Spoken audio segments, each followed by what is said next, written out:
Hello dear friends, study campus में आपका बहुत बहुत स्वागत है। इलाहाबाद हाई कोर्ट की लखनऊ खंडपीठ ने बुधवार को उत्तर प्रदेश के प्राथमिक स्कूलों में 69,000 मतलब 69,000 सहायक शिक्षकों की भर्ती मामले में राज्य सरकार द्वारा तय किए गए मानकों पर मुहर लगा दी है।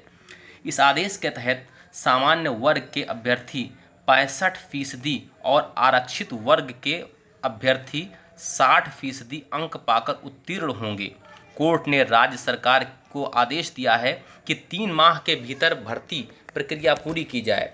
न्यायमूर्ति पंकज कुमार जायसवाल ने और न्यायमूर्ति करुणेश सिंह पवार की खंडपीठ ने सरकार द्वारा तय किए गए मानकों में 90/97 पर मुहर लगा दी है। यानी आरक्षित वर्ग के उम्मीदवारों के लिए 90 और सामान्य वर्ग के उम्मीदवारों के लिए 97 अंक कट ऑफ होगा। 3 मार्च को सुरक्षित कर लिया गया था ये फैसला। गौर मतलब है कि इलाहाबाद उच्च न्यायालय की लखनऊ खंडपीठ की लंबी सुनवाई के बाद 3 मार्च 2020 को फैसला सुरक्षित कर लिया गया था। यह अहम भर्ती कट ऑफ अंक विवाद के कारण करीब 1.5 वर्ष से अधर में फंसी थी, लेकिन अब इसका रास्ता साफ हो गया है। उत्तर प्रदेश के प्राथमिक विद्यालयों में 69,000 सहायक अध्यापकों की भर्ती के लिए 5 दिसंबर सन 2018 को एक शासनादेश जारी कर अभ्यर्थियों से ऑनलाइन आवेदन मांगे गए थे। 6 से 20 दिसंबर 2018 तक ऑनलाइन आवेदन किए गए। इस परीक्षा के लिए 4,31,466 अभ्यर्थियों ने पंजीकरण कराया था और लिखित परीक्षा 6 जनवरी 2019 को राज्य के 800 परीक्षा केंद्रों पर कराई गई थी। परीक्षा में 4,10,440 परीक्षार्थी शामिल भी हुए थे, जबकि 21,026 परीक्षार्थियों ने परीक्षा छोड़ दी थी। और इसका पूरा मामला क्या था, जानिए क्या है मामला इसका। भर्ती प्रक्रिया में न्यूनतम कट ऑफ अंक की बात तो की गई थी, लेकिन कट ऑफ कितने प्रतिशत होगा इसका जिक्र शासनादेश में नहीं था। लिखित परीक्षा के अगले दिन 7 जनवरी सन 2019 को न्यूनतम कट ऑफ की घोषणा की गई थी। इसके तहत सामान्य वर्ग के अभ्यर्थियों को 150 में 97 और आरक्षित वर्ग के अभ्यर्थियों को 150 में 90 अंक लाने थे। इसी कट ऑफ को लेकर परीक्षार्थियों ने इलाहाबाद उच्च न्यायालय के लखनऊ खंडपीठ में याचिका दायर की थी। अभ्यर्थियों ने प्रदेश सरकार के 9 जनवरी सन 2019 को शासनादेश को भेदभावपूर्ण बताते हुए चुनौती दी।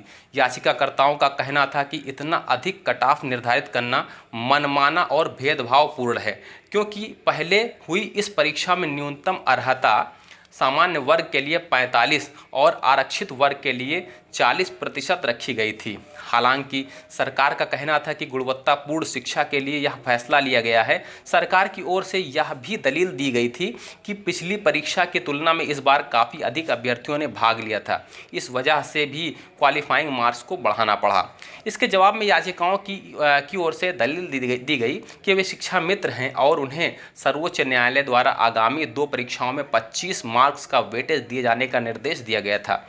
याचिकाओं का कहना था कि वर्ष 2018 की सहायक शिक्षक भर्ती परीक्षा में क्वालिफाइंग मार्क्स 45 और 40% तय किया गया था, जिसमें वे भाग ले चुके थे।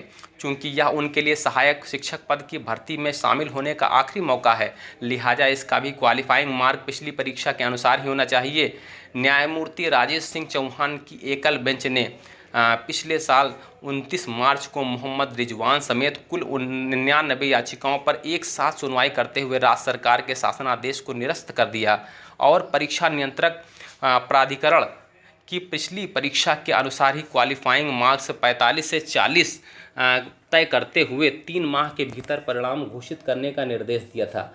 सिंगल बेंच के फैसले के खिलाफ सरकार की ओर से महाधिवक्ता रघुवेंद्र सिंह और अपर मुख्य न्यायस्थायी अधिवक्ता रणविजय ने पुनर्विचार याचिका दायर की थी। न्यायमूर्ति पंकज कुमार जायसवाल और न्यायाधीश करुणेश सिंह की खंडपीठ ने बुधवार को राज्य सरकार 60 और 65% कट ऑफ को उच्च न्यायालय ने सही ठहराया है। तो ये थी पूरी बात जिसको राज्य सरकार ने मतलब आज सुप्रीम कोर्ट ने फैसला सुनाया है।